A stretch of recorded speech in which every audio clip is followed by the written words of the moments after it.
ನಮಸ್ಕಾರ ವೀಕ್ಷಕರೇ, ತಮಗೆಲ್ಲರಿಗೂ ಶಿವರಾತ್ರಿ ಹಬ್ಬದ ಶುಭಾಶಯಗಳು. ಶಿವ ಅಂದರೆ ಒಂದು ದಿವ್ಯ ಶಕ್ತಿ, ಅನನ್ಯ ಚೇತನ. ಶಿವನ ತತ್ವಗಳು, ಸಿದ್ಧಾಂತಗಳು, ಅನ್ವೇಷಣೆಗಳು ಇವೆಲ್ಲ ಸೃಷ್ಟಿಯ ಆದಿಯಿಂದ ನಿರಂತರವಾಗಿ ಹರಿದು ಬಂದಿವೆ. ನಮ್ಮ ಪರಂಪರೆಯಲ್ಲಿ, ಇತಿಹಾಸದಲ್ಲಿ ಶಿವನಿಗೆ ಒಂದು ವಿಶಿಷ್ಟವಾದ ಸ್ಥಾನ ಇದೆ. ಎಲ್ಲ ಪ್ರಕಾರಗಳಲ್ಲಿಯೂ ಶಿವನ ಒಂದು ಸ್ವರೂಪ ಅಡಗಿದೆ. ಅದರಲ್ಲೂ ವಿಶೇಷವಾಗಿ ಶಿಲ್ಪಕಲೆಯಲ್ಲಿ ಶಿವನ ವಿವಿಧ ಸ್ವರೂಪಗಳನ್ನು, ಮಹನೀಯ ಕಥೆಗಳನ್ನು ನಾವು ಕಾಣಬಹುದು. ಇಂತಹ ಒಂದು ಕುತೂಹಲಕರವಾದ, ವಿಸ್ಮಯವಾದ ವಿಷಯವನ್ನು ತಿಳಿಸಿಕೊಡಲು ಇಂದು ನಮ್ಮ ಕಾರ್ಯಕ್ರಮಕ್ಕೆ ಶ್ರೀಮತಿ ರೇಖಾ ರಾವ್ ಅವರು ಅತಿಥಿಯಾಗಿ ಆಗಮಿಸಿದ್ದಾರೆ. ಲೇಖಕಿ, ನೃತ್ಯ ಕಲಾವಿದೆ, ಎಲ್ಲಕ್ಕಿಂತ ಹೆಚ್ಚಾಗಿ ಇತಿಹಾಸ ಮತ್ತು ಪುರಾತನ ಶಾಸ್ತ್ರದಲ್ಲಿ ಮತ್ತು ಶಿಲ್ಪಕಲೆಯಲ್ಲಿ ವಿಶೇಷವಾದ ಅಧ್ಯಯನವನ್ನು ಮಾಡಿ ಅನೇಕ ವಿಸ್ಮಯಕಾರಿ ವಿಷಯಗಳನ್ನು ಸಂಶೋಧನೆ ಮಾಡಿದ್ದಾರೆ. ಈ ಹಿರಿಯ ಸಂಶೋಧಕಿ ಇಂದು ನಮಗೆ ಶಿವನ ಬಗ್ಗೆ ಸಾಕಷ್ಟು ವಿಷಯಗಳನ್ನು ತಿಳಿಸಿಕೊಡಲಿದ್ದಾರೆ. ನಿಮ್ಮೆಲ್ಲರ ಪರವರನ್ನ ಕಾರ್ಯಕ್ರಮಕ್ಕೆ ಸ್ವಾಗತಿಸುತ್ತೇನೆ. ನಮಸ್ಕಾರ ಮೇಡಮ್. ನಮಸ್ಕಾರ. ಆತ್ಮೀಯ ಸ್ವಾಗತ. Thank you. ತುಂಬ ಒಂದು ಒಳ್ಳೆಯ ದಿನದಲ್ಲಿ ನಾವು ಈ ಕಾರ್ಯಕ್ರಮವನ್ನು ಮಾಡ್ತಾ ಇದ್ದೇವೆ. ಅದು ಶಿವನನ್ನು ನೆನೆಯುತ್ತಾ. ಶಿವ ಅಂದರೆ ಏನು ಅಂತ ಹೇಗೆ ವ್ಯಾಖ್ಯಾನಿಸ್ತೀರಾ ಮೇಡಮ್? ಶಿವ ಅಂದರೆ ಒಂದು ಶುಭಕಾರಕ ಚಿಹ್ನೆ, ಒಂದು ಆಸ್ಪಿಷಿಯಸ್ ಸಿಂಬಲ್, ಒಂದು ಸ್ವಯಂಭೂ ಚೈತನ್ಯ. ಈ ಚೈತನ್ಯಕ್ಕೆ ಅನೇಕ ನಾಮ, ರೂಪ, ಕಾರ್ಯವ್ಯಾಪ್ತಿ ಎಲ್ಲ ಕೊಟ್ಟು ಸಾಕಾರ, ನಿರಾಕಾರ ರೂಪ, ರುದ್ರ ರೂಪ, ಸೌಮ್ಯ ರೂಪ ಎಲ್ಲ ಕೊಟ್ಟು ಅನೇಕ ದೇವಸ್ಥಾನಗಳ ನಿರ್ಮಾಣ ಮಾಡಿದ್ದಾರೆ. ಈ ಶಿವನ ವರ್ಣನೆ ಸಾಧಾರಣ 3500 ವರ್ಷದ ಹಿಂದೆ, ಅಂದರೆ ವೇದಗಳ ಕಾಲದಿಂದಲೇ ನಾವು ಶಿವನ ಒಂದು ಸಾಹಿತ್ಯಿಕ ಆಧಾರ ಅಲ್ಲಿಂದಲೇ ನೋಡ್ಕೊಂಡ್ ಬರ್ಬೋದು ನಾವು. ಅಂದ್ರೆ ನೀವು ಸಾಕಷ್ಟು ಸಂಶೋಧನೆ ಮಾಡಿದ್ದೀರಾ ಶಿಲ್ಪಕಲೆಗಳ ಬಗ್ಗೆ, ಎಲ್ಲ ಪ್ರಪಂಚದ ನಾನಾ ಕಡೆ ಸುತ್ತಿ. ನಿಮ್ಮ ಪ್ರಕಾರ, ನಿಮ್ಮ ಸಂಶೋಧನೆಯ ಪ್ರಕಾರ ಮೊಟ್ಟ ಮೊದಲ ಬಾರಿಗೆ ಶಿವ ಪ್ರತಿನಿಧಿಸಿದ್ದು ಯಾವಾಗ?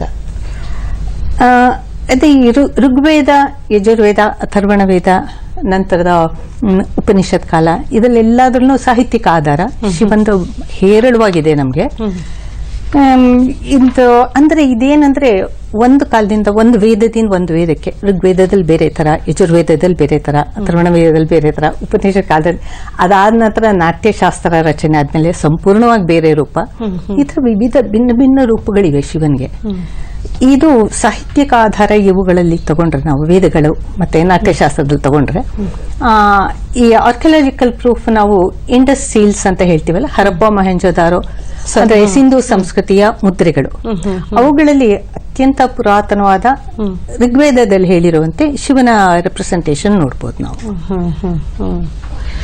ಋಗ್ವೇದದಲ್ಲಿ ಮೊಟ್ಟ ಮೊದಲ ಬಾರಿಗೆ ನಿಮ್ಮ ಸಂಶೋಧನೆಯ ಪ್ರಕಾರ ನೀವು ಕಂಡುಕೊಂಡು, ಋಗ್ವೇದದಲ್ಲಿ ಶಿವನಿಗೆ ರತ್ಯಪತಿ ಅಂತ ಕರೆದಿದ್ದಾರೆ. ಮೂರು ಸಂಬೋಧನೆ ಇದೆ.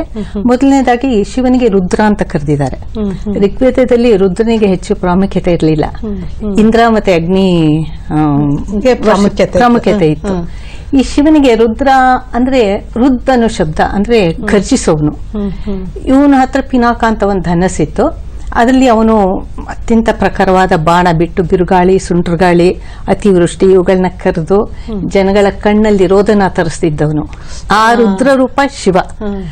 ಸೊ ಇದು ಎಷ್ಟೊಂದು ರಿಕ್ಕುಗಳಲ್ಲಿ ನೀನು ಹವಿಸ್ ತಗೊಂಡು ನೀನು ಹಿಮಾಲಯ, ನಿನ್ನ ಹಿಮಾಚ್ಛಾದಿತ ಪರ್ವತಗಳಲ್ಲಿ ಹೋಗಿ ನೆಲೆಸ್ಬಿಡು, ನಮ್ಗೆ ಕಷ್ಟ ಕೊಡಬೇಡ, ನಮ್ಮನ್ನು ಕಾಪಾಡು ಅಂತ ಕೇಳ್ಕೊಂಡಿದ್ದಾರೆ. ಎರಡನೇ ಸಂಬೋಧನೆ ಏನು ಅಂದ್ರೆ ರುದ್ರನ್ಗೆ ವೈದ್ಯೋ ಭಿಷಜ ಅಂತ. ಅಂದ್ರೆ ಇವನು ಶಿವ ಕಾಡು ಮೇಡುಗಳಲ್ಲಿ ಓಡಾಡ್ತಿದ್ದವನು. ಅವನು ಸಸ್ಯಗಳಲ್ಲಿ ಔಷಧೀಯ ಗುಣ, ಚೈತನ್ಯನ ತುಂಬ್ತಾ ಇದ್ದವನು. ಅದರಿಂದ ಈ ಎಷ್ಟೊಂದು ಋಗ್ವೇದದಲ್ಲಿ ಇವನ್ಗೆ ನಮ್ಮ ಪಶು ಸಂಪತ್ತಿಗೆ, ನಮ್ಮ ಮೇಕೆಗಳಿಗೆ, ಮತ್ತೆ ನಮ್ಮ ಮಾತಾಪಿತರು, ನಮಗೆ, ನಮ್ಮ ಮಕ್ಕಳಿಗೆ ಎಲ್ಲರಿಗೂ ಒಳ್ಳೆ ಆರೋಗ್ಯ ಕೊಟ್ಟು ಕಾಪಾಡು ಅಂತ. ಇದು ಎರಡನೇ ಅಡ್ರೆಸ್ ಶಿವನಿಗೆ. ವ್ರಾತ್ಯಪತಿ ಅಂತ ಕರೆದಿದ್ದಾರೆ. 10ನೇ ಮಂಡಲದಲ್ಲಿ ಕೇಶನ್ಸ್ ಅಥವಾ ವ್ರಾತ್ಯರು ಅಂತ ಅವ್ರಗಳ ಬಗ್ಗೆ ಮಾಹಿತಿ ಇದೆ. ಈ ವ್ರಾತ್ಯರು ಯಾರು ಅಂದ್ರೆ ಇವರು ವಾತರಸನೀಯ ಅನ್ನೋ ಋಷಿ ಮೂಲದವರು. ಅವರು ಒಂಥರ ಎಸೆಟಿಕ್ಸ್ ಋಷಿ ಮೂಲದವರೇನೆ. ಅಂದ್ರೆ ಅವರು ಇಂದ್ರನ ಪೂಜೆ ಮಾಡ್ತಾ ಇರ್ಲಿಲ್ಲ, ವಾಯು ಪಂಚಭೂತಗಳ ಆರಾಧಕರು. ವಾಯುನ್ ಹೆಚ್ಚಾಗಿ ಅವರು ಆರಾಧಿಸ್ತಾ ಇದ್ರು. ಅವ್ರಗಳಿಗೆ ಅಧಿಪತಿ ರುದ್ರ. ಹಾಗಾಗಿ ವ್ರಾತ್ಯಪತಿ. ವ್ರಾತ್ಯರು ಒಂದು ಕುಲದವರು, ವ್ರಾತ್ಯಪತಿ ಅಧಿಪತಿ ವ್ರಾತ್ಯಪತಿಯಾಗಿ ರುದ್ರನ ಕರ್ತಿದ್ದಾರೆ. ಸರಿ, ಹಾಗಾಗಿ ಯಜುರ್ವೇದದ ಈ ಒಂದು ರೂಪ ವ್ರತಪತಿಯನ್ನ ನಾವು ಕಾಣಬಹುದು. ಹಾಗೆ ತ್ರಿಪುರಾಂತಕ ಅಂತಂದು ಹೇಳ್ತಾರೆ ಅಂತಂದ್ರೆ ಅದು ಏನು? ಈಗ ವ್ರಾತ್ಯಪತಿ ಅಂದ್ರೆ ಈಗ ವ್ರಾತ್ಯಪತಿ ಅಂದ್ರೆ ಈ ಕುಲದವನ್ಗೆ ಅದಲ್ಲೇನೆ ಯಜುರ್ವೇದ ಕಾಲದಲ್ಲಿ ಶತರುದ್ರಿಯ ರಚನೆ ಆಯ್ತಲ್ಲ, ಶತರುದ್ರಿಯಾದಲ್ಲಿ ಈ ರುದ್ರನ ಸಂಪೂರ್ಣ ಐಡೆಂಟಿಫಿಕೇಶನ್ ಮಾರ್ಕ್ಸ್ ಅಂದ್ರೆ ಐಕನೋಗ್ರಫಿಕ್ ಮಾರ್ಕ್ಸ್ ಅಂದ್ರೆ ಅವನ್ ಹೆಂಗಿರ್ಬೇಕು, ಅವನ ನಾಮಗಳೇನು, ಅವನ ಕಾರ್ಯವ್ಯಾಪ್ತಿ ಏನು, ಅದ್ರ ಬಗ್ಗೆ ಸಂಪೂರ್ಣ ಮಾಹಿತಿ ಯಜುರ್ವೇದದಲ್ಲಿ ಋಗ್ವೇದಕ್ಕಿಂತ ಪ್ರಾಮುಖ್ಯತೆ ಬಂತು. ರುದ್ರನಿಗೆ ಸ್ವಲ್ಪ ಉತ್ತಮ ಆಗಿದೆ. ಸೊ ಇದರಲ್ಲಿ ಋಗ್ವೇದದಲ್ಲಿ ಹೇಳ್ದಂಗೆ ವ್ರಾತ್ಯಪತಿದು ಅವನ ಡ್ರೆಸ್ ಕೋಡ್ ಹೆಂಗೆ ಅಂದ್ರೆ ಕಪರ್ದಿನ್ ಅಂದ್ರೆ ಹಾವಿನಂತ ಉದ್ದ ಜೊತೆ ಉಳ್ಳವನು. ಉಷ್ಣೀಶಿ ಅಂದ್ರೆ ಅದನ್ನ ತಲೆ ಮೇಲೆ ಒಂದು ಪೇಟ ಧರಿಸ್ತಾ ಇದ್ದವನು, ಒಂದು ಉದ್ದನೆ ಟರ್ಬನ್ ತರ ಹಾಕೊಳ್ತಾ ಇದ್ದ ಶಿವ. ಆಮೇಲೆ ಇವನು ಶೂಲಿನ್ ಅಂದ್ರೆ ಒಂದು ತ್ರಿಶೂಲ ಅಥವಾ ಒಂದು ಲ್ಯಾನ್ಸ್, ಅದನ್ನ ಕೈಲಿ ಹಿಡ್ಕೊಂಡು ಓಡಾಡ್ತಾ ಇದ್ದವನು, ಕಾಡು ಮೇಡುಗಳಲ್ಲಿ ಚಲಿಸ್ತಾ ಇದ್ದವನು. ಇವನು ಬೇಟೆಗಾರನು, ಪ್ರಖ್ಯಾತ ಬೇಟೆಗಾರ ಶಿವ. ಆಮೇಲೆ ಇವನು ಬಬ್ರುವರ್ಣೀಯ ಅಂದ್ರೆ ಇವನು ಡೀಪ್ ಬ್ರೌನ್ ಕಲರ್ ಇರೋನು. ಇದು ಹೆಂಗೆ ತೋರಿಸ್ತಾರೆ ಅಂದ್ರೆ ಈಗ ರುದ್ರನಿಗೆ ಹುಲಿಯ ಚರ್ಮದ ಉಡುಗೆ ಬೊಬ್ರುವರ್ಣ ಅಂದ್ರೆ ಅದು ಡೀಪ್ ಬ್ರೌನ್ ಕಲರ್ದು, ಅದರದ್ದೇ ಉಡುಗೆ ತೊಡ್ತಾ ಇದ್ದವನು. ಗಿರೀಶ ಪಿನಾಕಿ ಅಂದ್ರೆ ಪಿನಾಕ ಇಟ್ಕೊಂಡವನು. ಆಮೇಲೆ ಶನಿಭ್ಯಶ್ಚ ಅಂದ್ರೆ ನಾಯಿ ಸಾಕ್ತಾ ಇದ್ದವನು. ಇದೆಲ್ಲ ವರ್ಣೆ ಶತರುದ್ರಿಯಾದಲ್ಲಿದೆ. ಇವಾಗ ನಾವು ಚಿತ್ರ 1 ನೋಡ್ಬೋದು. ಚಿತ್ರ 1ರಲ್ಲಿ ರುದ್ರನ ಅತ್ಯಂತ ಪ್ರಮುಖ ಪುರಾತನ ಅಂತ ಹೇಳ್ಬೋದು. ಇದು one of the Indus seals. ಇದು ಸಿಂಧು ಸಂಸ್ಕೃತಿಯ ಮುದ್ರೆ. ಇದ್ರಲ್ಲಿ ನೋಡಿ ವ್ರಾತ್ಯಪತಿ ಅಂತ ಋಗ್ವೇದದಲ್ಲಿ ಯಜುರ್ವೇದದಲ್ಲಿ ಏನ್ ಹೇಳಿದ್ದಾರೆ, ಅವನು ಮನುಷ್ಯ ಟೈಗರ್ ಎರಡನ್ನು ಸೇರಿರೋ ಹಂಗಿದೆ. ಅಂದ್ರೆ ಏನು ಅಂದ್ರೆ ಇವನು ನಿರ್ಭೀತನಾಗಿ ಕಾಡಲ್ಲಿ ಓಡಾಡ್ತಿದ್ದವನು, ಹುಲಿಯಂತೆ ಬೇಟೆ ಆಡ್ತಿದ್ದವನು, ಹುಲಿ ಉಡುಗೆ ತೊಟ್ಟವನು. ಇವನಿಗೆ ಇಷ್ಟುದ್ದ ತಲೆ ಮೇಲೆ ಕಪರ್ದಿನ್ ಅಂದ್ರೆ ಹಾವಿನಂತೆ ಜಟೆ ಉಳ್ಳವನು, ಅದ್ರ ಮೇಲೆ ಹೂವಿನ ಡೆಕೋರೇಷನ್ ಮಾಡೋರು. ಉಷ್ಣೀಶಿ ಅಂದ್ರೆ ಅವನು ಎಡಗೈಲಿ ಹಿಡ್ಕೊಂಡಿರೋದು ಒಂದು ಪೇಟ ಅವನು ಧರಿಸ್ತಾ ಇದ್ದಿದ್ದು. ಆಮೇಲೆ ಇವನು ವಜ್ರಬಾಹು ಅಂದ್ರೆ ತುಂಬಾ ಸ್ಟ್ರಾಂಗ್ ಪರ್ಸನ್, ದೃಢದೇಹಿ, ಶಕ್ತಿಶಾಲಿ ಅಂತ ಎಲ್ಲ ವರ್ಣನೆ ಇರೋ ಹಂಗೇನೆ ನಾವು ಈ ಇಂಡಸ್ಟ್ರೀಲ್ಗಳಲ್ಲಿ ನೋಡ್ಬೋದು ವ್ರಾತ್ಯಪತಿ ವರ್ಣನೆ. ನಂತರ ತ್ರಿಪುರಾಂತಕ ಅಂದ್ರೆ ಏನು ಅಂದ್ರೆ ಇವನು ತ್ರಿಪುರಾಸುರನ ಸಂಹಾರ ಮಾಡಿದವನು ರುದ್ರ. ಇದರದ್ದು ಕೂಡ ಒಂದು ರುದ್ರನ ಅತಿ ಪುರಾತನ ರೂಪ ಅಂತ ಹೇಳ್ಬೋದು. ಇದು ಈ ಒಂದು ಚಿತ್ರ 2ರಲ್ಲಿ ನೋಡ್ಬೋದು ನಾವು. ಇದರಲ್ಲಿ ತ್ರಿಪುರಾಂತಕ ಅಂದ್ರೆ ಏನು, ಒಂದು ಕಾಲದಲ್ಲಿ ಈ ರಾಕ್ಷಸ ತ್ರಿಪುರ ಅಸುರರು ತುಂಬಾ ಪ್ರಬಲರಾಗಿ ಭೂಮಿ ಎಲ್ಲಾನು 3 ಲೋಕಗಳನ್ನು ಆಕ್ಯುಪೈ ಮಾಡ್ಕೊಂಡ್ಬಿಟ್ಟಿರ್ತಾರೆ. ಸ್ವರ್ಗದಲ್ಲಿ ಅವರು ಸಿಟಾಡೆಲ್ ಅಂದ್ರೆ ಅರಮನೆಗಳನ್ನ ಕಟ್ಕೊಂಡು ವಾಸ ಆಗಿರ್ತಾರೆ. ಸೊ ದೇವತೆಗಳಿಗೆ ಏನು ಶಕ್ತಿಹೀನರಾಗ್ಬಿಟ್ಟಿರ್ತಾರೆ. ಅವರು ಯುದ್ಧ ಮಾಡಕ್ಕೆ ನಿರ್ಧರಿಸ್ತಾರೆ. ಅಂದ್ರೆ 3 ಲೋಕ ದಾಟುವಂತ ಬಿಲ್ಲು ಬಿಡೋನ್ ಯಾರು ಅಂತ ಶಕ್ತಿಶಾಲಿ ಯಾರು, ಅವಾಗ ಅವರು ರುದ್ರನ್ ಚೂಸ್ ಮಾಡ್ಕೋತಾರೆ.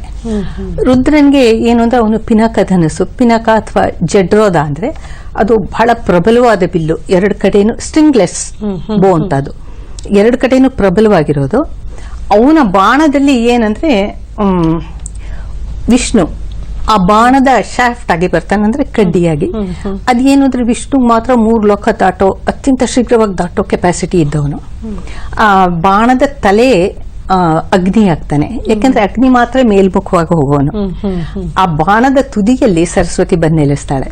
ಸರಸ್ವತಿ ಏನು ಅಂದ್ರೆ ಮಂತ್ರಪೂರಿತವಾದ ಈ ಬಾಣನ ಪಿನಾಕದಿಂದ ರುದ್ರ ಬಿಟ್ಟಾಗ ಅದು 3 ಲೋಕ ದಾಟಿ ಅಲ್ಲಿ ಸ್ವರ್ಗದಲ್ಲಿ ಅರಮನೆಯಲ್ಲಿ ವಾಸವಾಗಿದ್ದ ಈ ಅಸುರರ್ನೆಲ್ಲ ಓಡಿ ಹೋದ್ರು. ಈ ಓಡ್ ಹೋಗಿದ್ದಾರೆ ಅನ್ನೋದನ್ನೇ ಈ ಒಂದು ಹಂದಿ ಓಡ್ ಹೋಗ್ತಿರೋ ತರ ತೋರಿಸಿದ್ದಾರೆ ಈ ಚಿತ್ರದಲ್ಲಿ ನಾವು ನೋಡ್ಬೋದು. ಈ ಕಡೆ ಇರೋದು ಬಾಣ ಬಿಡ್ತಾ ಇರೋನು ರುದ್ರ, ಅವನ್ ತಲೆ ಮೇಲೂ ಒಂದು ಉಷ್ಣಿ ಶಪೇಟ ಇದೆ, ಅವನ್ ಹಿಡಿದು ಎಳಿತಾ ಇರೋದು ಪಿನಾಕ. ಅದೇ ಇವನು ಶನಿ ಬ್ಯಶ ಅಂದ್ರೆ ರುದ್ರನ ಹತ್ರ ಯಾವಾಗ್ಲೂ ಒಂದು ನಾಯಿ ಅನುಚರ, ಅದು ನಂತರದ ರೆಪ್ರೆಸೆಂಟೇಷನ್ ಅಲ್ಲೂ ರುದ್ರಂಗ ಒಂದು ನಾಯಿ ಇದ್ದೇ ಇರುತ್ತೆ. ಅದನ್ನು ಈ ಚಿತ್ರದಲ್ಲೇ ನಾವು ನೋಡ್ಬೋದು. ಆಮೇಲೆ ಇಲ್ಲಿ ಇರೋದು ಆ ಬಾಣದ ಸ್ವರೂಪ ಹೇಗೆ, ಅದೇ ಒಂದು ಟ್ರಯಾಂಗ್ಯುಲರ್ ಅಗ್ನಿಮಂಡಲ, ಅದು ಈ ಬಾಣದಿಂದ ಅವನು ತ್ರಿಪುರಾಸುರನ ಸಂಹಾರ ಮಾಡ್ದ ಅಂತ, ಅದಕ್ಕೆ ಅವನು ತ್ರಿಪುರಾಂತಕ ಅಂತ ಹೆಸರು ಬಂತು. ಇದರ ಸಾಕ್ಷ್ಯ ಇಂಡಸ್ ಪೀರಿಯಡ್ ನಲ್ಲೇ ಇದೆ, ಇಂಡಸ್ ಸೀಲ್ ನಲ್ಲೇ ಇದೆ. ಅತ್ಯಂತ ಪುರಾತನ ರುದ್ರನ್ ಚಿತ್ರಣ ಇದು. ಎಕ್ಸಾಕ್ಟ್ ಆಗಿ ಶತರುದ್ರಿಯಲ್ಲಿ ಹೆಂಗೆ ಎಕನೋಗ್ರಫಿ ಕೊಟ್ಟಿದ್ದಾರೆ ಹಾಗೆ ಇದೆ. ಆಗಿನಿಂದಲೂ ದುಷ್ಟ ಸಂಹಾರ ಮಾಡ್ತಾ ಒಳ್ಳೆಯ ಶಿಷ್ಟ ಸಂರಕ್ಷಣೆ ಮಾಡ್ತಾ ಇದ್ದಂತಹ ಶಿವ ಅಂತ. ಹೌದು. ನಂತರ ಅಥರ್ವ ವೇದದಲ್ಲಿ ಹೇಗೆ ಕಾಣಿಸ್ಕೊಂಡ ಶಿವ? ಅಥರ್ವ ವೇದದಲ್ಲಿ ರುದ್ರನಿಗೆ ತುಂಬಾನೇ ಭಿನ್ನ ರೂಪ ಬಂತು. ಅವನಿಗೆ ಪ್ರಾಮುಖ್ಯತೆನೂ ತುಂಬಾ ಜಾಸ್ತಿ ಆಯ್ತು. ಇಂದ್ರ ಮತ್ತೆ ಅಗ್ನಿಗೆ ಸ್ವಲ್ಪ ಪ್ರಾಮುಖ್ಯತೆ ಕಡಿಮೆ ಆಗಿ ರುದ್ರ ಪ್ರಾಬಲ್ಯ ತೋರಿಸಿದ್ದಾರೆ. ಅಂದ್ರೆ ಅಗ್ನಿ ಮತ್ತೆ ರುದ್ರ ಋಗ್ಯಜುರ್ವೇದದಲ್ಲಿ ತುಂಬಾ ಪ್ರಾಬಲ್ಯತೆ ಇದಲ್ಲ, ಅವರು ಸಮಸಮ ಆಗಿದ್ದಾರೆ. ತ್ವಮಗ್ನೇ ರುದ್ರೆ ಅಂತ ಒಟ್ಟಿಗೆ ಹವಿಸ್ ಅರ್ಪಣೆ ಮಾಡ್ತಾ ಇದ್ರು. ರುದ್ರ ಅಗ್ನಿ ಈ ಸ್ವರೂಪನ ಮತ್ತೊಂದು ಇಂಡಸ್ಟ್ರಿಯಲ್ ಚಿತ್ರ 3 ನೋಡ್ಬೋದು ನಾವು. ಇದ್ರಲ್ಲಿ ಏನು ಅಂದ್ರೆ ದೊಡ್ಡ ದೊಡ್ಡ ಯಾಗಗಳು, ಸೋಮಯಾಗ, ಮಹಾವ್ರತ, ಇವುಗಳಿಗೆ ಮುಂಚೆ ಪ್ರವರ್ಗ್ಯ ಅಂತ ಒಂದ್ ಮಾಡೋರು. ಆ ಪ್ರವರ್ಗ್ಯ ರಿಚುವಲ್ ನಲ್ಲಿ ಅಗ್ನಿನ ಚಿಮ್ಸೋರು. ಅಗ್ನಿ ಆವಾಹನೆ ಮಾಡಿದ್ರೆ ಅದು ಆಕಾಶ ತನಕ ಮೇಲಕ್ಕೆ ಎತ್ತಿರೋ ಹಂಗೆ. ಅದ್ರಲ್ಲಿ ಏನ್ ನೋಡೋರು ಈ ಚಿತ್ರದಲ್ಲಿ ಈ ಚಿತ್ರದಲ್ಲಿ ನೋಡಿ, ಅಲ್ಲಿ ಬೆಂಕಿ ಇದ್ದಂಗಿದೆಯಲ್ಲ, ಅದು ಪ್ರವರ್ಗ್ಯದ ರಿಚುವಲ್ ನಲ್ಲಿ ಅಗ್ನಿ ಆವಾಹನೆ ಮಾಡೋದು. ಅವನು ಆಕಾಶದ ತನಕ ಹೋಗಿರೋ ಒಂದು ಜ್ವಾಲಾಲಿಂಗ. ಆ ಜ್ವಾಲಾಲಿಂಗ ನೋಡಿದಾಗ ಅವ್ರಿಗೆ ರುದ್ರ ಅಗ್ನಿ ಒಂದು ಸಮ್ಮಿಳನ ಸ್ವರೂಪ, ಅದು ಸಂಗಮ ಆಗೋದು ಅಗ್ನಿ ಮತ್ತು ರುದ್ರ. ಇದಕ್ಕೆ ಜ್ವಾಲಾಲಿಂಗ ಅಥವಾ ಫೈರ್ ಪಿಲ್ಲರ್. ಇದನ್ನ ಯಾತಿಕ್ ಮಾಡೋರು ಅಂದ್ರೆ ಇದು ಜ್ಞಾನಲಿಂಗ ಅಂತ. ಇದು ನಮ್ಮ ವ್ರತ ಮಾಡಕ್ಕೆ, ನಮ್ಮ ಪ್ಯೂರಿಫಿಕೇಶನ್ ತರ, ನಮ್ಮ ಮನಸ್ಸು ಇದೆಲ್ಲ ಜ್ಞಾನವಂತರಾಗಿ ಯಜ್ಞ ಮಾಡಬೇಕು ಅಂತ. ಸೊ ಈ ಫೈರ್ ಪಿಲ್ಲರ್ ನಲ್ಲಿ ಹೊರಗಡೆ ನೋಡಿ, ಅತ್ಯಂತ ಆಕಾಶ ತನಕ ಎದ್ದಿರೋ ಬೆಂಕಿನಲ್ಲಿ ಅಗ್ನಿಯ ಬಾಣಗಳು ಜೊತೆ ರುದ್ರನ ಅವನ ಬಾಣಗಳು ಸೇರಿ ಒಂದು ಪ್ರಭಾಮಂಡಲ ತರ ಇದೆ. ಈ ಚಿತ್ರದಲ್ಲಿರೋದು ಹಾಗೇನಾ? ಅದು ಈ ಚಿತ್ರದಲ್ಲಿ ಬಂದಿರೋದು ನಂತರದ, ಇದು ಸುಮ್ನೆ ಒಂದು ಪಿಕ್ಚರ್ ಕಾನ್ಸೆಪ್ಟ್ ಅಷ್ಟೇ. ಆಕಾಶದಲ್ಲಿ ಜ್ವಾಲಾಲಿಂಗ, ಅಗ್ನಿಸ್ತಂಭ ಅಂದ್ರೆ ಏನು ಅನ್ನೋದು ಒಂದು ಪಿಕ್ಚರ್ ಅಷ್ಟೇ, ಕಾನ್ಸೆಪ್ಟ್ ಪಿಕ್ಚರ್. ಆಮೇಲೆ ಈ ಇಂಡಸ್ಟ್ರಿಯಲ್ ನಲ್ಲಿ ಚಿತ್ರ 3 ಮಧ್ಯದಲ್ಲಿ ಚಿತ್ರ 3 ಇದ್ರಲ್ಲಿ ನೋಡಿ, ಮಧ್ಯದಲ್ಲಿ ರುದ್ರ, ಅವನು ದೇಹದಾಢ್ಯ ಉಳ್ಳವನು. ರುದ್ರನ ಶತರುದ್ರಿಯಾದಲ್ಲಿ ಏನಿದೆ ಎಕ್ಸಾಕ್ಟ್ ಆಗಿ ಹಾಗೆ. ಲಿಂಗದ ಅತ್ಯಂತ ಪುರಾತನ ಚಿತ್ರ ಅಂತ ಹೇಳ್ಬೋದು ಇದನ್ನ. ರುದ್ರಾಗ್ನಿ, ಜ್ವಾಲಾಲಿಂಗದ ಸ್ವರೂಪ ಇದು. ಹಂಗೇನೆ ಜ್ವಾಲಾಲಿಂಗ ಅಂದ್ರೆ ಇದು ಜ್ಞಾನಲಿಂಗ, ಆಕ್ಸಸ್ ಮುಂಡಿ ಅಂತ ಹೇಳ್ತೀವಿ. ಇದು ಅಕ್ಷಗರ್ಭ ಸೂತ್ರ ಅಂತಲೇ ಹೇಳ್ತಾರೆ. ಅಕ್ಷಗರ್ಭ ಸೂತ್ರ ಅಂತಂದ್ರೆ, ಅಕ್ಷಗರ್ಭ ಸೂತ್ರ ಅಂದ್ರೆ ಭೂಮಿ ಮತ್ತೆ ಆಕಾಶನ ಸಂಬಂಧ ಪಡಿಸುವ ಒಂದು ಸೇತುವೆ, ಒಂದು ಬ್ರಿಡ್ಜ್. ಈಗ ರುದ್ರ ಅಗ್ನಿ ಸ್ವರೂಪ ಎಲ್ಲಿಂದ್ರೆ 3 ಲೋಕದಲ್ಲೂ ರುದ್ರ ಅಗ್ನಿ ಇಲ್ಲದೆ ಯಾವ ಜೀವ ಜಂತುಗಳಿಗೆ ಎಲ್ಲೂ ಏನೂ ಇರೋದಕ್ಕಾಗಲ್ಲ.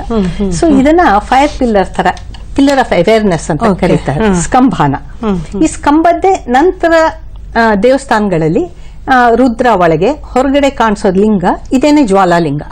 ಇದಕ್ಕೆ ಸಂಬಂಧವಾದ ಒಂದು ಎಲ್ಲರಿಗೂ ಗೊತ್ತಿರೋ ಕಥೆ ಇದೆ. ಬ್ರಹ್ಮ ವಿಷ್ಣು ಈ ಜ್ವಾಲಾಲಿಂಗದ ತಳ ಎಲ್ಲಿದೆ, ತುದಿ ಎಲ್ಲಿದೆ ಹುಡುಕೊಂಡು ಹೋಗ್ತಾರೆ. ಬ್ರಹ್ಮ ಹಂಸಾರೂಢನ ಮೇಲ್ಗಡೆ ಆಕಾಶದಲ್ಲಿ ಹುಡುಕ್ತಾನೆ.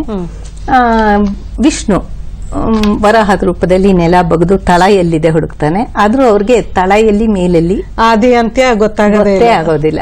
ಇದು ಜ್ವಾಲಾಲಿಂಗದ ಸ್ವರೂಪ, ಆದಿಯಲ್ಲಿ ಅಂತ್ಯ ಎಲ್ಲಿ ಗೊತ್ತಿಲ್ಲ. ಇದು ನಂತರದ ದೇವಸ್ಥಾನಗಳಲ್ಲಿ ಇದೇ ಚಿತ್ರಣ ಈ ತರ ಇದೆ. ಇಂಡಸ್ಟ್ರಿಯಲ್ ನಲ್ಲಿ ಇನ್ ಸ್ವಲ್ಪ ಪ್ರಿಮಿಟಿವ್ ಆ ತರ ಲಿಂಗದ ಮಧ್ಯ ರುದ್ರ ನಿಂತಿರೋ ಹಂಗೆ ತೋರಿಸಿದ್ದಾರೆ. ಹಾಗೆ ಪಂಚಮುಖಿ ಶಿವ ಇದು ಸಹ ತುಂಬಾ ವಿಶಿಷ್ಟ. ಈ ಒಂದು ಪಂಚಮುಖಿ ಶಿವನ ಬಗ್ಗೆ ಏನು ಹೇಳ್ತೀರಾ? ಈ ರುದ್ರನ ಸ್ವರೂಪ ಇದೆಯಲ್ಲ, ಇದು ಭಯಂಕರ ರೂಪ, ಸೌಮ್ಯ ರೂಪ ಅಲ್ಲ ಅವನು. ಯಾಕೆಂದ್ರೆ ಎಲ್ಲಾದ್ರಲ್ಲೂ ನಿರ್ಮೂಲ ಸಮಾಡ ಮಾಡೋದು. ಈ ರುದ್ರ ರೂಪಕ್ಕೆ ಪಂಚಮುಖಿ ಅಂದ್ರೆ ಸದಾಶಿವ ಅಂತ 5 ಮುಖಗಳ ಒಂದು ಸ್ವರೂಪ ನಂತರ ದೇವುಗಳಲ್ಲಿ ಕೊಟ್ಟರು. ಪುರಾಣ, ಲಿಂಗ ಪುರಾಣ ಅವುಗಳಲ್ಲೆಲ್ಲ ಬಂದಿರೋದು. ಸದಾಶಿವ ಅಂದ್ರೆ 5 ಮುಖಗಳುಲ್ಲ, ಅಂದ್ರೆ 5 ಎಲಿಮೆಂಟ್ಸ್ ಆಫ್ ನೇಚರ್ ಇದೆಯಲ್ಲ, ಅವುಗಳ ರೆಪ್ರೆಸೆಂಟೇಷನ್. ಇದು ಒಂದು ರುದ್ರ ರೂಪ. ಇನ್ನೊಂದು ಭೈರವ ರೂಪ, ಅದನ್ನು ರುದ್ರ ರೂಪಾನೆ. ಇದರಲ್ಲೆಲ್ಲ ಏನಂದ್ರೆ ತುಂಬಾ ಭಯಂಕರವಾಗಿ ಕ್ರೋಧೋನ್ಮತ್ತನ ಕಾಣಿಸ್ತಾನೆ ಅವನು. ಈ ಭೈರವನಲ್ಲಿ ಒಂದು ನಾಯಿ ಯಾವಾಗ್ಲೂ ಇರುತ್ತೆ. ಆ ನಾಯಿ ಚಿತ್ರಣ ನಾವು ಇಂಡಸ್ಸೀಲ್ ನಲ್ಲೂ ನೋಡ್ಬೋದು. ಆ ಪಕ್ಕದಲ್ಲಿ ನೋಡಿ ಅವನ ರುದ್ರನ್ ಕೆಳಗೆ ನಾಯಿ ಓಡ್ತಾ ಇರೋದು. ಸೊ ಇದರಿಂದ ನಮ್ಗೆ ಏನ್ ಅನ್ಸುತ್ತೆ ಅಂದ್ರೆ ಈ ಚಿತ್ರಣ ಇಂಡಸ್ಟ್ರಿಲ್ ಏನಿದೆ ಅದು ಅತ್ಯಂತ ಪುರಾತನ ಚಿತ್ರ, ರುದ್ರನ ಚಿತ್ರಣ ಹೇಳ್ಬೋದು. ಅಂದ್ರೆ ಪ್ರತಿಯೊಂದು ರೂಪಕ್ಕೂ ಎಷ್ಟೊಂದು ಅರ್ಥ ಇದೆ. ಆಮೇಲೆ ಒಂದು ಕಾರಣ, ಒಂದೊಂದು ಉದ್ದೇಶಕ್ಕೋಸ್ಕರ ಅವನು ಆ ರೂಪ ತಾಳಿದಾನೆ ಅನ್ನೋದು ಕಾಲದಿಂದ ಬರ್ತಾ ಇದೆ. ಹಾಗೆ ಇನ್ನೊಂದು, ಶಿವ ಅಂದ ತಕ್ಷಣ ನಮ್ಗೆಲ್ಲ ನೆನಪಾಗೋದು ಅವನ ಒಂದು ಉಡುಗೆ ತೊಡುಗೆಗಳಲ್ಲಿ ಹಾವನ್ನ ಕತ್ತಿಗೆ ಧರಿಸಿರೋದು, ಆಭರಣವನ್ನಾಗಿ ಮಾಡ್ಕೊಳ್ತಾನೆ ಹಾವನ್ನ. ಅದಕ್ಕೇನು ಉದ್ದೇಶ ಅಂತಂದು ಹೇಳ್ತೀರಮ್ಮ? ಈ ಹಾವು ಏನಂದ್ರೆ ಈ ಯಜುರ್ವೇದ ನಲ್ಲೇನೆ ಅಥರ್ವಣ ವೇದ, ಅದರಲ್ಲಿ ಯಾತುಧಾನ ಅಂತ ಒಂದು ವರ್ಡಿದೆ. ಯಾತುಧಾನ ಅಂದ್ರೆ ಕ್ರೂರ ಜಂತುಗಳು, ವಿಕೆಟ್ ಸ್ಪಿರಿಟ್ಸ್, ಅವುಗಳನ್ನೆಲ್ಲ ರುದ್ರ ತನ್ನ ಅಧೀನದಲ್ಲಿ ಇಟ್ಕೊಂಡಿದ್ದವನು. ಈಗ ರುದ್ರನ ಈ ಸರ್ಪ ಏನಿದೆ, ಸರ್ಪ ಮಂತ್ರ ಅಂತಿದೆ ಅಥರ್ವಣ ವೇದದಲ್ಲಿ. ಅದರಲ್ಲಿ ಹಾವನ್ನು ಒಂದು ಕ್ಷುದ್ರ ಜಂತು ಅಂದ್ರೆ ವಿಷಪೂರಿತ ಜಂತು, ಅದನ್ನ ಇವನು ತನ್ನ ವಶದಲ್ಲಿ ಇಟ್ಕೊಂಡವನು. ನಾಗರಗಳು, ಸರ್ಪಗಳು ಎಲ್ಲ ರುದ್ರನ ಅನುಚರರಾಗ್ಬಿಡ್ತಾರೆ. ಹಾಗಾಗಿ ಒಂದು ಸಿಂಬಾಲಿಕ್ ಆಗಿ ಅಂದ್ರೆ ಕೆಟ್ಟ ಕ್ಷುದ್ರ ಜಂತುಗಳನ್ನೆಲ್ಲ ಇವನ ರುದ್ರನ ವಶದಲ್ಲಿ ಇದ್ವು ಅಂತ. ಈ ತರದ ಸ್ವರೂಪನ ಹೆಂಗ್ ತೋರಿಸಿದ್ದಾರೆ ಅಂದ್ರೆ, ಈ ಹಾವುಗಳನ್ನ ರುದ್ರನ ಕೊರಳಮಾಲೆ, ಅವನ ತೋಳ್ಬಂದಿ, ಕಾಲ್ಗೆ ಒಂದು ಆಭರಣ, ಕಿವಿ ಆಭರಣ, ಈ ತರ ಎಲ್ಲ. ಅದೇನು ಅಂದ್ರೆ ರುದ್ರನ ಈ ಸರ್ಪಗಳು ಇವನ ಅನುಚರರು ಅಂತ ಎಂತ ಒಂದು ಕಲಾವಂತಿಕೆಯನ್ನ ಕಾಣಬಹುದು. ಅಂದ್ರೆ ಯಾರ ಅಂದ್ರೆ ಅವನ್ನ ಆ ಕ್ಷುದ್ರ ಜಂತುಗಳನ್ನ ಧರಿಸೋದ್ರಲ್ಲೂ ಒಂದು ಕಲಾತ್ಮಕತೆ. ಮತ್ತೆ ಅದನ್ನ ಅವು ಇವನಿಗೆ ಆಭರಣಗಳಾದ್ವು. ಹಾಗೇನೆ ಇವನಿಗೆ ತಲೆಯಲ್ಲಿ ಒಂದು ಚಂದ್ರ ಇರುತ್ತೆ ರುದ್ರನಿಗೆ ಯಾವಾಗ್ಲೂ. ಆ ಚಂದ್ರ ಏನು ಅಂದ್ರೆ ಇವನು ವಿಶ್ವವ್ಯಾಪ್ತಿ ಅಂತ. ಅದೇನ ಜ್ಞಾನಲಿಂಗ ಅಂತ ಹೇಳ್ತಾನಲ್ಲ, ಭೂಮಿಯಿಂದ ಆಕಾಶ ತನಕ. ಇವಾಗ ನಾವು ಒಂದು ಚಂದ್ರ, ಅರ್ಧ ಚಂದ್ರ ನಾವು ಸುಮ್ನೆ ನೋಡಿದ್ರೆ ನಾವು ಅವಾಗ ಇಮ್ಯಾಜಿನ್ ಮಾಡ್ಕೋಬಹುದು, ಶಿವ ಇಲ್ಲಿಂದ ಅಲ್ಲಿ ತನಕ ಅವನ ತಲೆ ಆಭರಣ ಆದ್ರೆ ಅವನ ಸ್ವರೂಪ ವ್ಯಾಪ್ತಿ ಎಷ್ಟಿದೆ. ಇದು ಒಂದು ಇಮ್ಯಾಜಿನೇಷನ್ ನನ್ಗೆ ಯಾವಾಗ್ಲೂ ಬರುತ್ತೆ. ಚಂದ್ರ ನೋಡಿದಾಗೆಲ್ಲ ಇವನ್ ತಲೆಯಲ್ಲಿ ಧರಿಸ್ಬೇಕಾದ್ರೆ ಇನ್ನೆಷ್ಟು ಆಕಾರ ಇರ್ಬೋದು ಇವಂದು. ಆ ಚಂದ್ರನನ್ನೇ ಹಿಡಿದು ತಲೆಯಲ್ಲಿ ಇವನಿಗೆ ಶೋಭಾಯಮಾನ ಅಂದ್ರೆ ಅವನು ಅಲ್ಲಿ ಶಶಿಭೂಷಣ ಅಂತಂದು ಆಕಾಶದಲ್ಲಿ ಅವನ ತಲೆ ಇರ್ಬೇಕಾದ್ರೆ ಅವನು ಕೂತಿರೋ ಪಾಶ್ಚರಲ್ಲಿ ಇನ್ನೆಷ್ಟು ವಿಶ್ವವ್ಯಾಪ್ತಿ ಅವನು. ಎಷ್ಟು ಅರ್ಥ ಇದೆಯಲ್ಲ ಆ ಒಂದು ಶಿವನ ಒಂದು ರೂಪವನ್ನ ಅಲ್ಲಿ ರೂಪಿಸ್ಬೇಕಂದಾಗ ಆ ಒಂದು ಕಲ್ಪನೆ ಆಗ್ಲಿ, ಆ ಒಂದು ಆ ತತ್ವಗಳನ್ನ ಅವ್ರು ಅಳವಡಿಸ್ಕೊಂಡಿರೋದು ನಿಜಕ್ಕೂ ಅದ್ಭುತ ಅನ್ಸುತ್ತೆ. ಆಗಿನ ಒಂದು ಕಾಲದಲ್ಲಿ ಆ ಶಿವನನ್ನ ಆ ರೀತಿ ಚಿತ್ರಿಸಿರೋದು ತುಂಬಾ ಹೆಮ್ಮೆ ಅನ್ಸುತ್ತೆ. ಇದಕ್ಕೆಲ್ಲ ನೋಡಿ ನಾವು ಸಾಹಿತ್ಯಿಕ ಆಧಾರನೂ ಇದೆ, ಪುರಾತತ್ವದ ಮೂರ್ತಿಗಳ ಆಧಾರನೂ ಇದೆ. ಈ ಮೂರ್ತಿ ಇದೆಲ್ಲ ಈ ಋಗ್ವೇದ ಯಜುರ್ವೇದದಲ್ಲಿ ಏನ್ ಹೇಳಿರ್ತಾರೆ ಅದೇ ರೀತಿ ಶಿಲ್ಪಶಾಸ್ತ್ರದಲ್ಲೂ ಮೂಡಿಬಂದಿರೋದು. ಆಮೇಲೆ ಇನ್ನೂ ಒಂದು ಕುತೂಹಲಕರವಾದ ವಿಷಯ ಅಂತಂದ್ರೆ, ನೀವು ಇದುವರೆಗೂ ವೇದಗಳ ಎಲ್ಲ ಕಾಲದ್ದು ಹೇಳಿದ್ರಿ, ಯಜುರ್ವೇದ, ಅಥರ್ವ ವೇದ ಎಲ್ಲಾನು. ಅಲ್ಲೆಲ್ಲ ನೋಡಿದಾಗ ಶಿವನು ಒಂದೇ ಪಾತ್ರ ಇದೆ, ಎಲ್ಲೂ ಪಾರ್ವತಿ ಜೊತೆಗೆ ಇಲ್ಲ. ಅದು ಹೇಗೆ? ಇದು ಅರ್ಧನಾರೀಶ್ವರ ಅಂತ ಕರಿತೀವಿ ನಾವು, ಯಾಕೆ ಅಲ್ಲೆಲ್ಲ ಉಲ್ಲೇಖ ಇಲ್ಲ, ಪಾರ್ವತಿಯ ಒಂದು ಉಲ್ಲೇಖ ಇಲ್ಲ? ಇದು ಯಾವ ತರ ಅಂದ್ರೆ, ಶಿವ ಪುರುಷ ಅಂತ ನೋಡಿದ್ರು ಮುಂಚೆ. ಆಮೇಲೆ ಇವನ್ಗೆ ಒಂದು ಸೌಮ್ಯ ರೂಪ ಕೊಟ್ರು. ಆ ಸೌಮ್ಯ ರೂಪದಲ್ಲಿ ಏನಾಯ್ತು ಅಂದ್ರೆ ರುದ್ರ ಭಯಂಕರ ರೂಪ. ಸೌಮ್ಯ ರೂಪ ಕೊಟ್ಟಾಗ ಅವನು ಯೋಗಿ ರೂಪ ಕೊಟ್ಟು, ಆದ್ರೆ ಈ ರುದ್ರನ ಆಭರಣಗಳು, ಈ ಮಣಿಸರ, ಹಾವು, ತ್ರಿಶೂಲ ಎಲ್ಲಾನು ಉಡುಗೆ ತೊಡುಗೆಗಳನ್ನೆಲ್ಲ ಕೊಟ್ಟಿದ್ದಾರೆ. ಅಂದ್ರೆ ಅಥರ್ವಣ ವೇದದಲ್ಲಿ ಏನ್ ಹೇಳಿದ್ದಾರೆ ಅಂದ್ರೆ, ನಿನ್ನ ಈ ಪ್ರಖರವಾದ ಪಿನಾಕ ಧನುಸನ್ನ ಕೆಳಗಿಟ್ಬಿಟ್ಟು, ಅಂದ್ರೆ ಇವನು ವಾಯು ಆರಾಧಕ, ವಾಯುವಿನ ಅಧಿಪತಿ ಇವನು ರುದ್ರ. ಸೊ ಅದಕ್ಕಾಗಿ ಅವನು ಎಡಗೈನಲ್ಲಿ ಒಂದು ಜಿಂಕೆ ಹಿಡ್ಕೊಂಡಿರ್ತಾನೆ ನೋಡಿ, ವಾಯುವಿನ ವಾಹನ ಅದು ಜಿಂಕೆ. ಸೊ ಇವನ ರುದ್ರನಿಗೆ ಈ ಶಾಂತರೂಪ ಕೊಟ್ಟ ಮೇಲೆ ಪಾರ್ವತಿ ಪ್ರವೇಶ ಆಗಿದ್ದು. ಈ ಶಾಂತ ರೂಪದಲ್ಲಿ ಇವನು ಯೋಗಿ ತರ ಪದ್ಮಾಸನದಲ್ಲಿ ಕೂತಿರೋದು. ಅಂದ್ರೆ ಪಿನಾಕನ ದಯವಿಟ್ಟು ನೀವು ಕೆಳಗಿಟ್ಬಿಡು ಅಂತ ಎಷ್ಟೊಂದು ಶ್ಲೋಕಗಳು ಕೇಳಿದ್ದಾರೆ. ಪಿನಾಕ ಇಟ್ಟ ಮೇಲೆ ಇವನು ತಪಸ್ಸಿನ ಪಾರ್ಶ್ವದಲ್ಲಿ, ಅಂದ್ರೆ ರುದ್ರ ತಪಸ್ ಮಾಡ್ತಿದ್ದಾನೆ ಅಂತಲ್ಲ, ಇವನು ನಿಶ್ಚಲ ಪದ್ಮಾಸನದಲ್ಲಿದ್ರೆ ಮನೋವಿಕಾರ ಏನೂ ಇಲ್ಲದೆ ಶಾಂತನಾಗಿ ಪೀಸ್ಫುಲ್ ಆಗಿ ಇರೋ ರೂಪ, ಶಾಂತಮೂರ್ತಿ. ಈ ಶಾಂತಮೂರ್ತಿ ಮೃಡಪತಿಯಿಂದ, ಅದೇ ಮುರುಡೇಶ್ವರನಲ್ಲಿ ಇದೆಯಲ್ಲ ಆ ರೂಪ, ಅದು ಶಾಂತರೂಪ ಬಂದ ಮೇಲೆ ಅದಾದ ನಂತರ ಉಪನಿಷತ್ ಕಾಲದಲ್ಲಿ ಒಂದು ಏನೋ ಚಿಂತನ ಅಂತ ಹೇಳುವ ಒಳನೋಟ. ಅದೇನಂದ್ರೆ ಇವನು ರುದ್ರ ಸೃಷ್ಟಿಕರ್ತ ಹೌದು, ಅಂದ್ರೆ ಸೃಷ್ಟಿಕ್ರಿಯೆ ಆಗ್ಬೇಕಾದ್ರೆ ಅಲ್ಲಿ ಪ್ರಕೃತಿ ಇರಲೇಬೇಕು. ಹಾಗಾಗಿ ಇವನ ರುದ್ರ ಶಿವನ ಜೊತೆ ಅವಾಗ ಶಿವ ಪಾರ್ವತಿ ಅಂತ ಸಂಗಮ ಆಯ್ತು, ಪಾರ್ವತಿ ಪ್ರವೇಶ. ಅವಾಗ ಅಗ್ನಿ ಏನಾಗಿರ್ತಾನೆ, ಅಗ್ನಿ ರುದ್ರ ಸಮದಲ್ಲಿರ್ತಾರೆ. ಅದಕ್ಕೆ ರುದ್ರ ರೂಪದಿಂದ ಶಾಂತರೂಪ ಆದ್ಮೇಲೆ ಇವನು ಅಶಾಂತ ರೂಪದ ಯೋಗಿ ರೂಪ ಏನು ಅಂದ್ರೆ ಸಾಕಾರ ರೂಪ, ಸೌಮ್ಯ ರೂಪ. ಇದ್ರದ್ದು ಪಾರ್ವತಿ ಪ್ರಕೃತಿ ರೂಪ. ಸೊ ಪಾರ್ವತಿ ಶಿವನ ಜೊತೆ ವೃಷಭ ಅಂದ್ರೆ ಇದೆ bull, you are the priest ಅಂತ ಋಗ್ವೇದದಲ್ಲೆಲ್ಲ ಹೇಳ್ತಾರೆ. ಅಗ್ನಿಗೆ ಕೆಳಗೆ ಮೆಸೆಂಜರ್ ಸ್ಥಾನ ಬರುತ್ತೆ, ಅವನು ವಾಹನ ಆಗ್ತಾನೆ, ಅದರ ಮೇಲೆ ಶಿವ ಪಾರ್ವತಿ ಕೂತಿರೋದು. ಹೀಗಾಗಿ ಪುರುಷ ಪ್ರಕೃತಿ ಇದ್ದಾಗ ಮಾತ್ರ ಸೃಷ್ಟಿ ಕಾರ್ಯ. ಇದು ಹಾಗೆ ಆ ಸಮಾನತೆನೂ ಕೊಟ್ಟಿದ್ದಾನೆ ಶಿವ. ಅಂದ್ರೆ ಅರ್ಧನಾರೀಶ್ವರ ಅಂದ್ರೆ ಅರ್ಧ ಪುರುಷ ಮತ್ತು ಪ್ರಕೃತಿ ಅಂತಾನೆ ಸಮ್ಮಿಲನದಿಂದ ಸೃಷ್ಟಿ ಕಾರ್ಯ ನಡೆಯುತ್ತೆ ಅಂತ. ಇದರದ ನಿರಾಕಾರ ರೂಪ. ಈಗ ಶಿವ ಪಾರ್ವತಿ ನಾವು ಚಿತ್ರ 7 ನೋಡ್ತೀವಲ್ಲ, ಶಿವ ಪಾರ್ವತಿ ವೃಷಭರೂಢರಾಗಿರೋದು. ಇದು ಸಾಕಾರ ರೂಪ. ಆದ್ರೆ ಇದರದ್ದೇ ನಿರಾಕಾರ ರೂಪ ಈ ಲಿಂಗ. ಅದೇ ಮುಂಚೆ ಜ್ವಾಲಾಲಿಂಗ ಅಂತ ಹೇಳಿದ್ವಲ್ಲ, ಜ್ವಾಲಾಲಿಂಗ ಉಗ್ರ ರೂಪ, ಇದು ಸೌಮ್ಯ ರೂಪ. ಬಾಣಲಿಂಗ, ಧೂಮ್ರಲಿಂಗ, ಇತರ ಲಿಂಗ ಅದೆಲ್ಲ ಏನಂದ್ರೆ ಈಗ ಇದರಲ್ಲಿ ಈ ಚಿಹ್ನೆನಲ್ಲಿ ಏನ್ ಕಾಣಿಸುತ್ತೆ ನಮ್ಗೆ, ಲಿಂಗ ಅಂದ್ರೆ ಪುರುಷನ ಬೀಜದ ಒಂದು ಸ್ವರೂಪ ಲಿಂಗ. ಅದೇ ಈ ಚಿತ್ರದಲ್ಲಿ ಕಾಣ್ತೀರಾ, ಈಗ ಕಾಣಿಸ್ತಾ ನಾವು ಲಿಂಗ ನೋಡ್ತಿದೀವಲ್ಲ, ಇದು ಪುರುಷನ ಬೀಜದ ಒಂದು ಸಂಕೇತ. ಈಗ ಬೀಜ ತಾನಾಗೆ ಸೃಷ್ಟಿ ಮಾಡಕ್ಕಾಗಲ್ಲ, ಅದನ್ನ ಆವಟ ಅಂದ್ರೆ ಒಂದು ಹೊಂಡದಲ್ಲಿ ಹಾಕ್ಲೇಬೇಕು, ಅದಕ್ಕೆ ಪೋಷಣೆ ಆಗ್ಲೇಬೇಕು, ಆವಾಗ ಮಾತ್ರ ಸೃಷ್ಟಿಯಾಗೋದು. ಇದು ಯೂನಿವರ್ಸಲ್ ಟ್ರೂತ್ ತರ. ಸೊ ಇದನ್ನ ಈ ಲಿಂಗನ ಯುಪಸ್ತಂಭಗಳು ಅಂತ ಹಿಂದೆ ಇರೋದು, ಹೌದು, ಯುಪಸ್ತಂಭಕ್ಕೂ ಹೋಲಿಸ್ತಾರೆ ಲಿಂಗನ. ಈ ರುದ್ರನ, ಈ ಶಿವನ ಈ ಲಿಂಗ ಕೆಳಗಡೆ ಪಾಣಿ ಇದೆಯಲ್ಲ, ಅದು ಪುರುಷ ಮತ್ತು ಪ್ರಕೃತಿಯ ಒಂದು ಸಂಯೋಗ ಅಂತ ಹೇಳ್ಬೋದು. ಇದು ಶಿವನ ಬೀಜ ರೂಪದಲ್ಲೇನೆ ಅಂದ್ರೆ ಸೃಷ್ಟಿಯ ಸಮಸ್ತ ವಿಚಾರವೂ ಅಡಗಿರುತ್ತೆ ಅದರಲ್ಲಿ. ಒಂದು ಸಣ್ಣ ಬೀಜದಲ್ಲಿ ಅಷ್ಟು ವಿಚಾರಗಳು ಅಡಕೊಂಡಿರುತ್ತೆ ಅದರಲ್ಲಿ. ಅದ್ರ ಸಂಕೇತ ಲಿಂಗ ಅಂತ ಹೇಳ್ಬೋದು. ಪುರುಷ ಮತ್ತು ಪ್ರಕೃತಿಯ ಸಮ್ಮಿಲನ. ಇದ ಆಮೇಲೆ ನಂತರದಲ್ಲಿ ನಾವು ಒಂದು ಕಲಶ ನೋಡ್ತೀವಿ.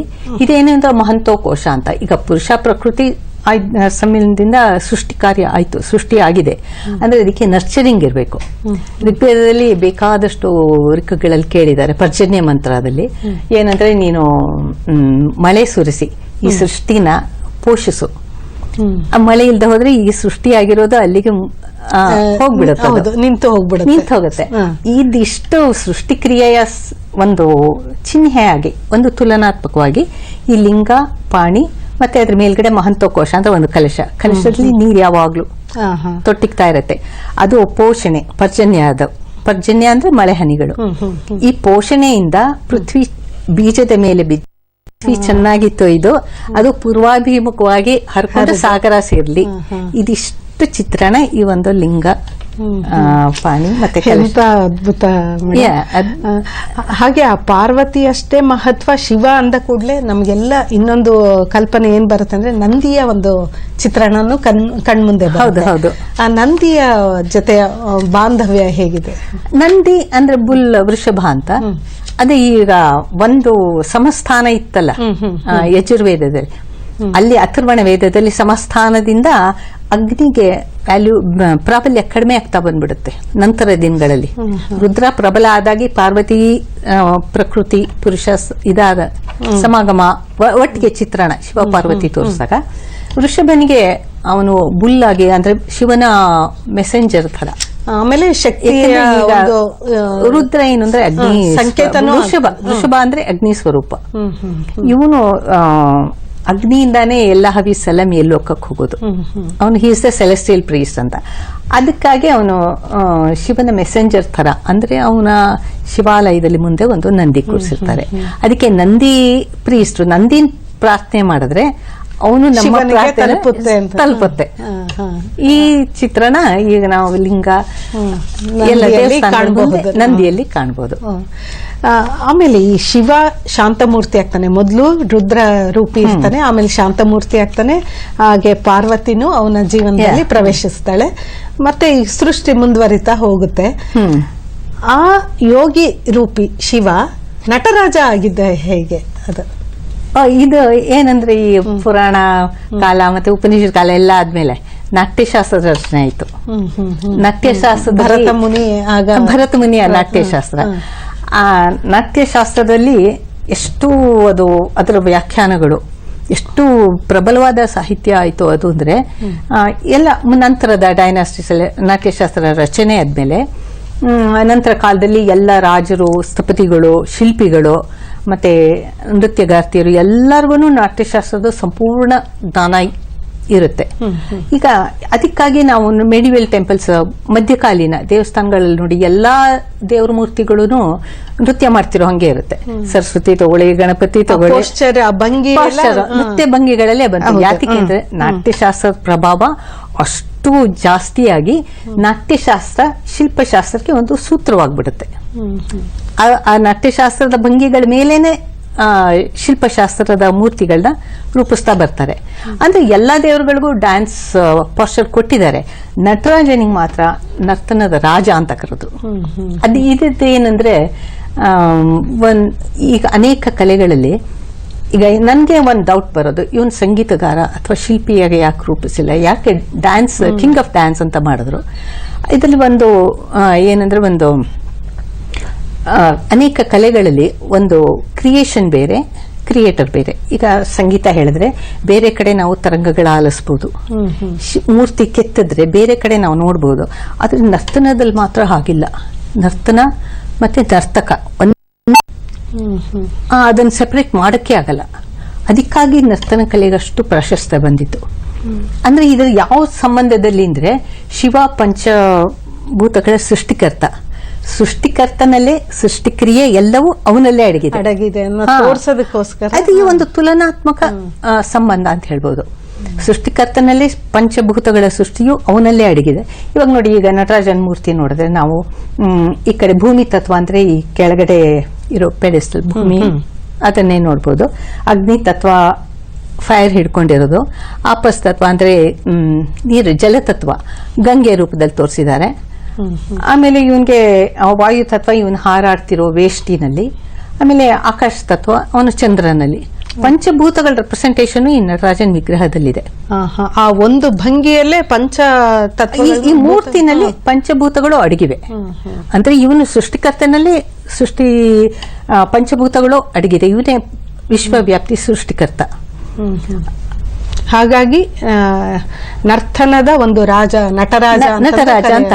ಇದು ಸುಮ್ಮನೆ ಒಂದು ಕಾಲೆತ್ತಿ ನಿಂತಿರೋದು ಆತರ ಒಂದು ಡ್ಯಾನ್ಸ್ ಮಾಡ್ತಿದ್ದಾನೆ ಆತರ ಸಂಬಂಧದಲ್ಲಿ. ಇವನು ತುಲನಾತ್ಮಕ ಚಿತ್ರಣ ತಲೆಗೆ ಅವ್ರಿಗೆ ಬಂದ್ಮೇಲೆ ಅವರು ಸುಮ್ಮನೆ ನಟರಾಜನ್ ಯಾತಕ್ಕೆ ಈ ಕಾಲ್ ಇಷ್ಟೇ ಆಂಗಲ್ ಅಲ್ಲಿ ಯಾಕೆ ಇಟ್ಬೇಕು, ಈ ಕೈ ಇಷ್ಟೇ ಆಂಗಲ್ ಅಲ್ಲಿ ಯಾಕೆ ಹಿಡ್ಕೋಬೇಕು, ಅದನ್ನು ರಚಿಸಬೇಕಾದ್ರೆ ಒಂದು ಪ್ಲಾನ್ ಡಯಾಗ್ರಾಮ್ ಅಂದ್ರೆ ಒಂದು ಮಂಡಲ ರಚನೆ ಮಾಡ್ಕೋತಾರೆ ಈ ಚಿತ್ರದಲ್ಲಿ ಕಾಣ್ತಾ ಇರೋ ಹಾಗೆ. ಈಗ ನೋಡಿ, ಇದು ಷಡ್ಗುಣ್ಯ ಯಂತ್ರ ಅಂತ. ಇದು ಷಡ್ಗುಣ್ಯ ಯಂತ್ರದ ರಚನೆಯಲ್ಲಿ ಏನಂದ್ರೆ ದೇವ್ರು ಅಂದ್ರೆ ಯಾರು, ಅಲ್ಲಿಂದ ಶುರುವಾಗಿದೆ ವ್ಯಾಖ್ಯಾನ. ದೇವ್ರು ಅಂದ್ರೆ ಯಾರು, ಯಾರಿಗೆ 6 ಮೇಜರ್ ಪ್ರಬಲವಾದ ಗುಣಗಳಿದೆ. ಅದ್ಯಾವ್ಯಾವುದು ಅಂದ್ರೆ ಜ್ಞಾನ, ತೇಜಸ್, ಐಶ್ವರ್ಯ, ಬಲ, ಶಕ್ತಿ, ವೀರ್ಯ. ಈ 6 ಗುಣಗಳು ಯಾರಲ್ಲಿದೆಯೋ ಅವರು ದೇವ. ಅದಿಲ್ಲದೆ ಇರೋರು ಮನುಷ್ಯರಿಗೆಲ್ಲ ಒಂದೊಂದಿದ್ರೆ ಒಂದಿರಲ್ಲ, ಹೆಚ್ಚು ಕಡಿಮೆ ಇರುತ್ತೆ. ಈ 6 ಶಾರ್ಟ್ ಗುಟಿನ್ಗಳು 100ಕ್ಕೆ 100 ಭಾಗ ಯಾರಲ್ಲಿ ಇರುತ್ತೆ ಅವರು ದೇವರು, ಅವರು ದೇವರು.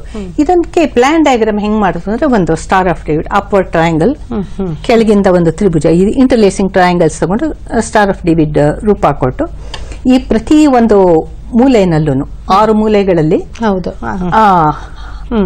6 ಗುಣಗಳನ್ನ ನಿರೂಪಿಸಿದ್ದಾರೆ. ಅಂದ್ರೆ ಮೇಲ್ಗಡೆ ಜ್ಞಾನವಂತ ಅಂದ್ರೆ ತುಂಬಾ ಅಬ್ಸ್ಟ್ರಾಕ್ಟ್ ಕಾನ್ಸೆಪ್ಟ್ ಅದು.